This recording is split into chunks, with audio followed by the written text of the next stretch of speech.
anak-anak, apa kabar? Semoga kalian semua sehat-sehat ya. Selamat bertemu lagi dengan Ibu pada pembelajaran IPA. Nah, untuk pembelajaran sekarang, Ibu akan menyampaikan materi tentang menstruasi. Anak-anak tahu nggak apa yang dimaksud dengan menstruasi? Ibu yakin sini semua udah menstruasi ya? Oke. Menstruasi itu merupakan suatu keadaan keluarnya darah lendir dan sel-sel epitel yang menyusun dinding rahim melalui vagina.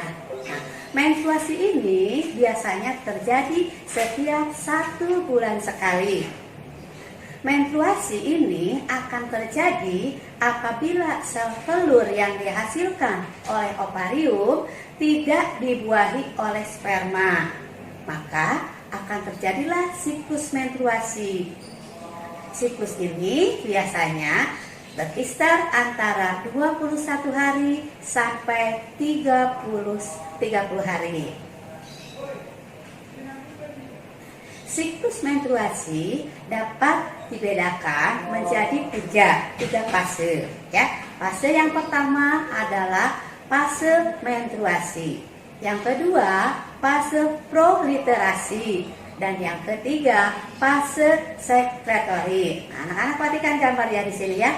Untuk fase menstruasi berlangsung antara hari pertama sampai ke-5.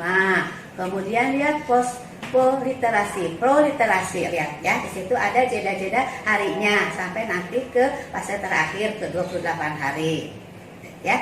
Nah, Ibu akan jelaskan sekarang tentang fase menstruasi. Nah, pada fase ini diproduksi hormon FSH atau follicle stimulating hormone, ya, yang diproduksi oleh hipofisis. Nah, hormon ini berfungsi untuk memicu perkembangan folikel di dalam ovarium. Pada fase ini dinding rahim luruh dan terjadilah menstruasi. Nah, pada awal perkembangannya, folikel ini menghasilkan hormon estrogen dan progesteron. Hormon estrogen dan progesteron tersebut akan memicu dinding rahim untuk menebal. Jadi terjadi penebalan dinding rahim. Ya. Nah, fungsi dari penebalan dinding rahim ini adalah untuk tempat mempersiapkan menempelnya embrio ketika sel telur tadi dibuahi oleh sperma. Nah, pada fase ini, pada fase penebalan dinding rahim, inilah yang dikatakan bahwa rahim sedang mengalami fase proliferasi atau disebut juga fase praovulasi. Hormon LH atau luteinizing hormone berfungsi di sini diproduksi dan meningkat secara mendadak sehingga memicu pengeluaran sel telur dari folikel yang telah matang atau dikatakan folikel degrad. Nah, proses pengeluaran ovum dari ovarium disebut dengan istilah ovulasi. Folikel degrad atau tadi folikel yang matang yang telah melepaskan sel telur kemudian akan berkerut dan akan berubah menjadi corpus luteum atau di sini corpus luteum tadi akan menghasilkan hormon progesteron. Nah, sel telur yang sudah diovulasikan tadi akan ditangkap oleh fimbriae ya. Nah, fimbriae itu seperti tangan. Nah, kalau di dalam itu dalam alat reproduksi bayi seperti tangan. Nah, ini juga dipelajari pada pelajaran berikutnya ya. Dan akan bergerak menuju ke tuba Fallopi. Nah, di dalam tuba Fallopi itu struktur tuba Fallopi itu seperti rumput-rumput yang ada di lapangan gitu ya, bentuknya seperti rumput. Sehingga sel telur nanti akan bergerak di atasnya.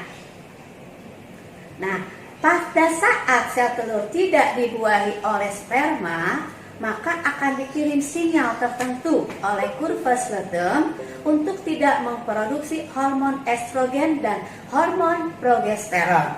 Ini keadaan sel telur tidak dibuahi ya, tidak ada sperma yang masuk. Nah, dengan demikian pada fase ini jumlah hormon estrogen maupun hormon progesteron menjadi rendah. Nah, mengakibatkan jaringan penyusun dinding rahim itu akan rusak. Dinding rahim akan rusak dan pecah, luruh. Maka terjadilah proses menstruasi. Oke, yang berikutnya adalah tentang fertilisasi dan kehamilan. Anak-anak tahu nggak yang maksud dengan fertilisasi? Ya, fertilisasi itu merupakan proses peleburan inti sel sperma dengan inti sel telur. Nah, setelah melebur itu akan membentuk zigot. Di mana proses fertilisasi ini terjadi?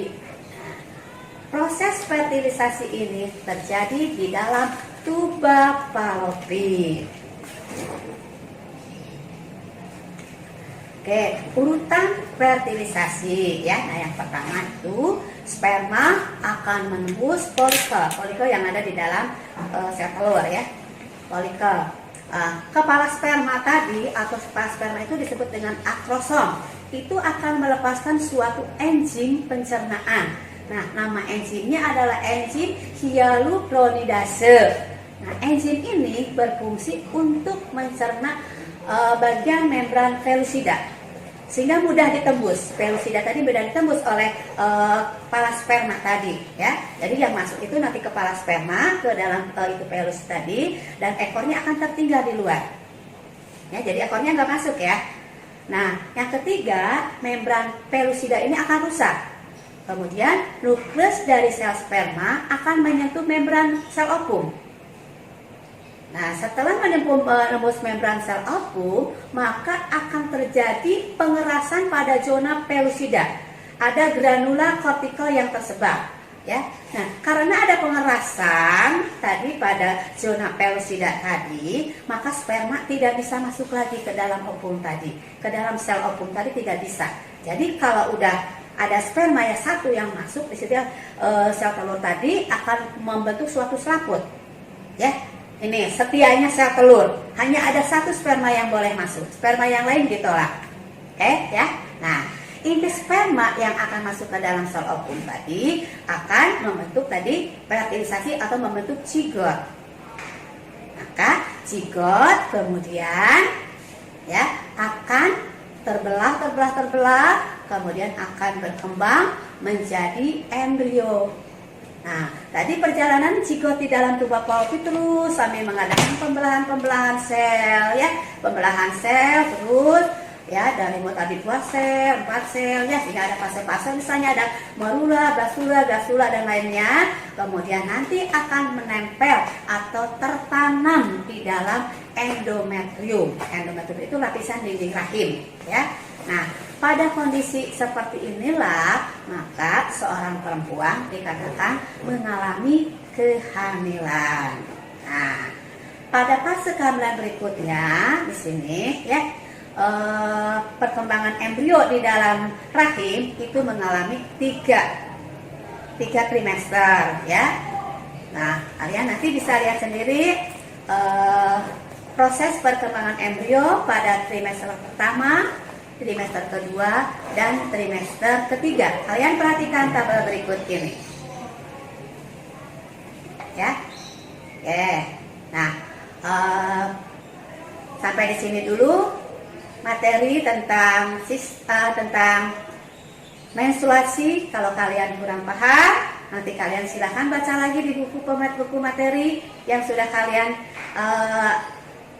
punya ya, yang sudah kalian pinjam dari perpustakaan. Sampai ketemu lagi pada pembelajaran berikutnya. Wassalamualaikum warahmatullahi wabarakatuh.